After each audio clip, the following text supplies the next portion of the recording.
Sorry. Uwi ka na.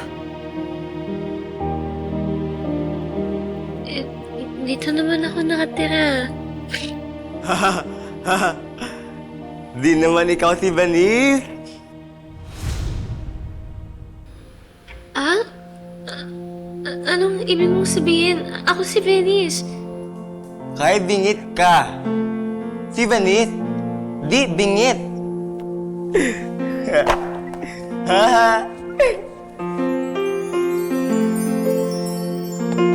Iyakin, iyakin, bingit, bingit, bingit. Bingit, bingit, bingit.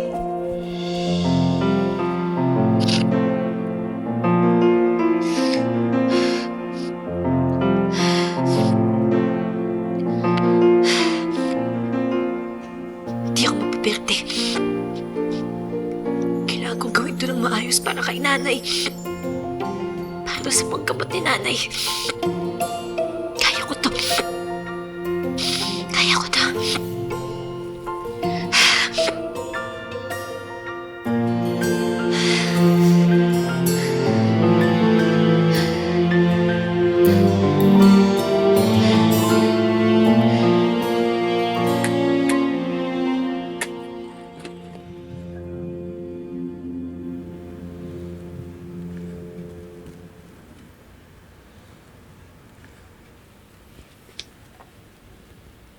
Panginoon, maraming salamat po sa magandang kita namin ngayon.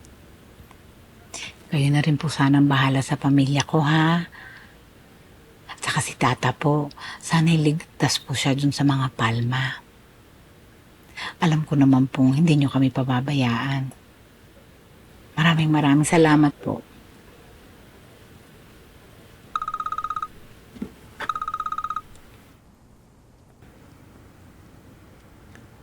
Oh, hello, Tata. Anong meron? Hello, Nay Gwapa. Nay, papatulong po sana ako. Kailangan ko po magluto kasi dito sa party po ni Sir Gov eh. Bakit ka magluluto dyan? Yayaman ng tao dyan. Wala ba silang handa? Basta sa susunod ko na lang po ipapaliwanag sa inyo. Sige, ano bang meron dyan sa kusina?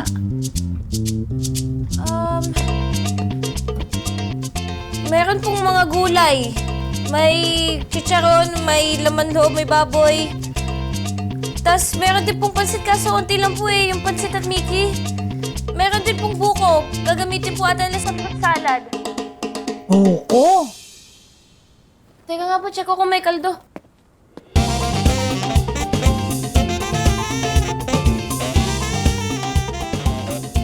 Nay, may suman. Ayun, may kaldo!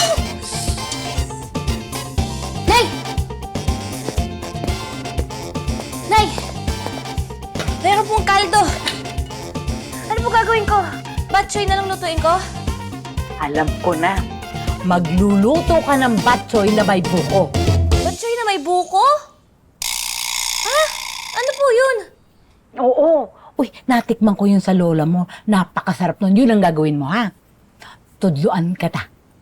Pamati ka.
Hello.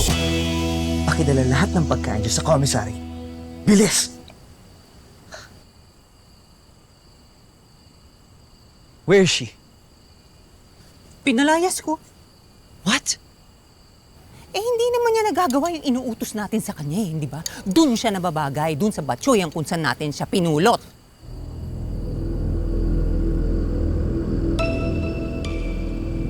Sir Francis! Sir! Sir! Pasensya na po. Kasi po si Ma'am Benis nandun po sa kusina magluluto po. Hindi nga po yung marunong na magbukas ng kalan. Baka po magkasunog. Tigilan niyo po.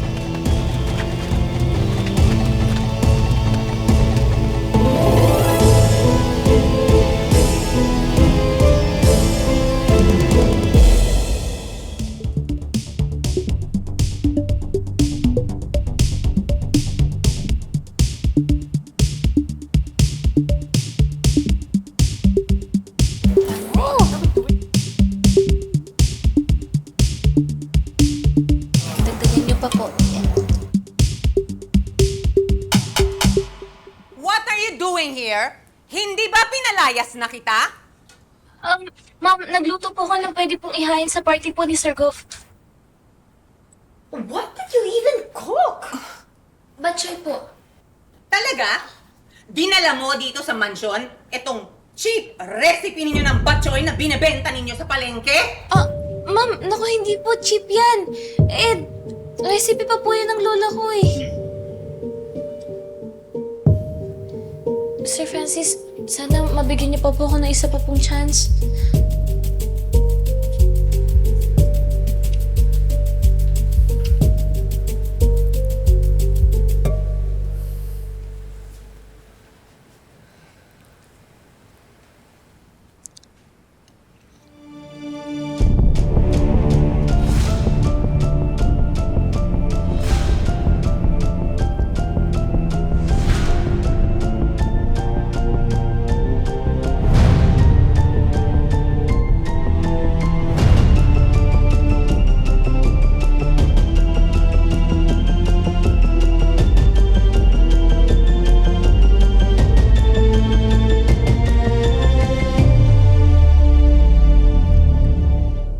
Let her serve the food.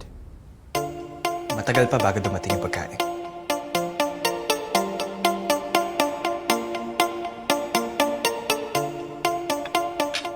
Pero itong usapan natin. Pag hindi na gusto ng mga bisita ang pagkain mo, kusa ka nang alis dito. At ayaw ko nang makita ang pagmamukha mo dito.